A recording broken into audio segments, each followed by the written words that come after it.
El peix perdut. Fa anys i anys hi havia una abella que es deia Mari. Era una abella molt aventurera, petita i era molt intel·ligent. Li agradava anar al riu a veure els peixos que passaven. Passats uns dies es va trobar amb un peix pallasso que estava una miqueta despistat i li va dir: «Què fas aquí si vius al mar?» I el peix pallasso li va contestar: «No sé, és que m'he perdut i no trobo casa meva». L'abella, que era molt bona, li va dir: «T'ajudo a trobar casa teva?» I el peix va contestar: «Sí, em faria molta il·lusió».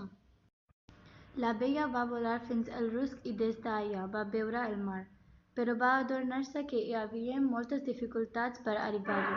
Llavors va anar a parlar amb el peix i li va dir: «Sí, t'ajudaré». «Moltes gràcies», va contestar el peix. Va anar a poc pel riu, el peix per l'aigua i l'abella volant a sobre d'ell, guiant-lo per totes les traves que hi havia. Però l'última era més complicada perquè havien de saltar un dic i era una miqueta alt pel peix. Es va anar fent de nit i ja sabeu que per la nit surten els taurons i és molt perillós.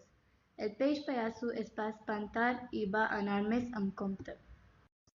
De sobte, va veure el seu fill molt lluny que estava buscant-lo i li va dir: «Aquí, fill meu, aquí! Pare, t'estava buscant i no et trobava». Li va dir el fill: «No em donis les gràcies a mi, sinó a la vella Mari». Els dos van tornar a casa i es van fer amics de la vella Mari.